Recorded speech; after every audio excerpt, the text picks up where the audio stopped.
Hi, hello guys. Before I begin, I want a name or fandom name I can call all of you. Leave some suggestions down below. I think K-popers. I don't know, let me know in the comment section if you'll have any interesting suggestions, so yeah. Also, according to my YouTube analytics, 74.9% of you aren't subscribed. Okay, you'll need to subscribe, because how else will you be able to see this amazing content? Think of my channel as a Netflix subscription. By subscribing you get a front row view to my innovative and fun videos. Now who wouldn't want that? Clicking subscribe takes very little out of your day, and not only does my channel benefit, but so do you. I'm also planning to make a K-pop get to know me tag, or just a video, detailing how I got into K-pop as requested by a lovely subscriber. So subscribe, click the subscribe button now. If you're not subscribed, then this is sign to do so now. I also see most of y'all who watch my channel are American. Howdy. Leave below what country you're watching from. In fact, if you'll subscribe right now, I promise to not only make the get to know me tag, but I'll also reveal my alts, my favorite groups, where I'm from, hint it's not in the U.S, and much more. If you subscribe, not only do you help my channel grow, you'll be able to get so much amazing content from my channel and amazing sneak peeks. So click subscribe and like, because this is sign for you to do. So you clicked on this video, so my channel must have caught your eye, right?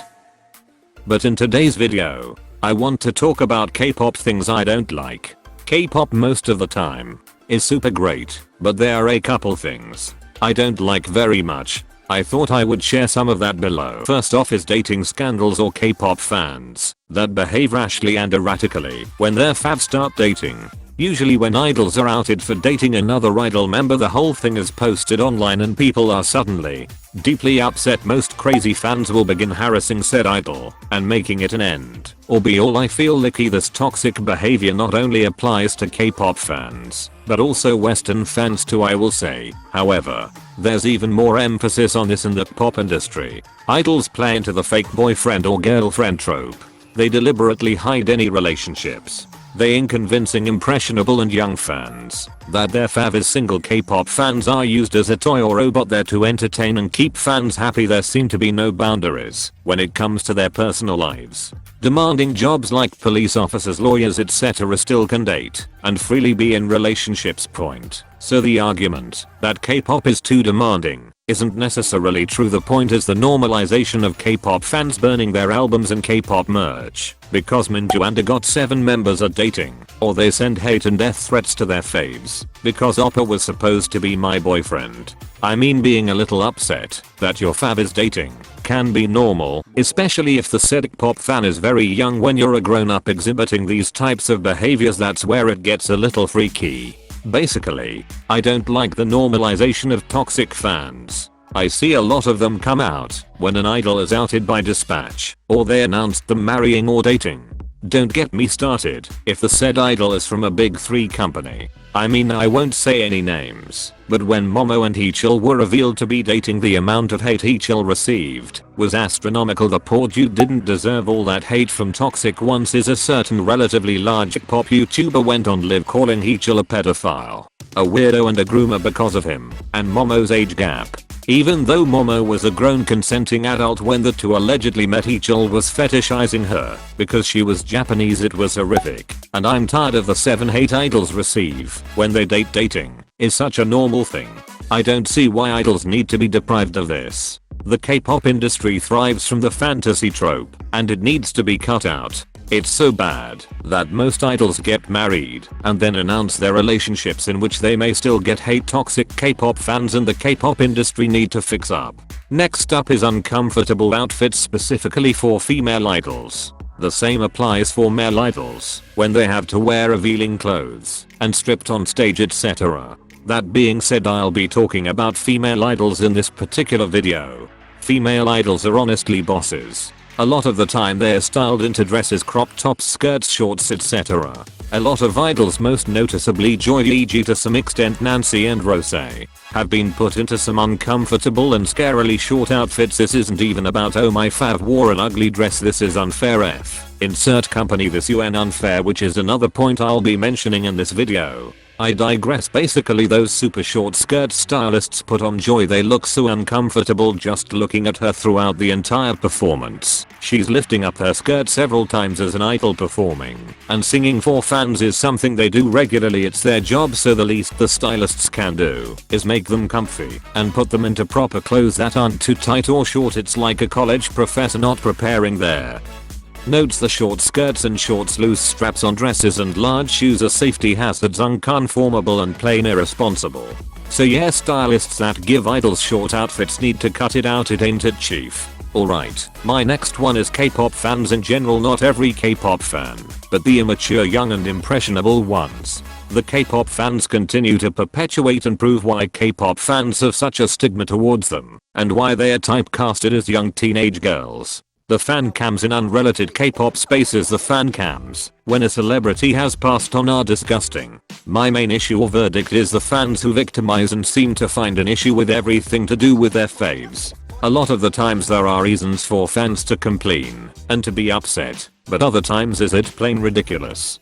Jeong Gi-in wore an ugly, unflattering outfit during the Feel Special era and she's now mistreated. I hate her company for doing this to do her so unfair. I get being annoyed at your fave's clothes and outfits, but really, or when their fave sells slightly lower in album sales as usual and suddenly they're on the brink of disbandment or they're flopping. I see this a lot with popular girl groups. They're always topping the charts, selling over 100k. That when they say 80k they're flops, it's the company's fault for giving them title track and instead of track B. I mean, look at G-Friend back in 2016. They were reasonably popular. Over the next few years their popularity has simmered down. They're still doing fine, they're not disbanding, and in a good position. They don't chart as well anymore, but they are still a good running group. Yet several fans believe they need to chart better. It's the company's fault when maybe, just maybe, every K-pop group will eventually run its course.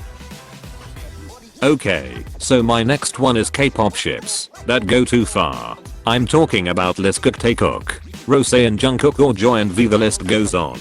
I won't lie, shipping idols isn't inherently horrible.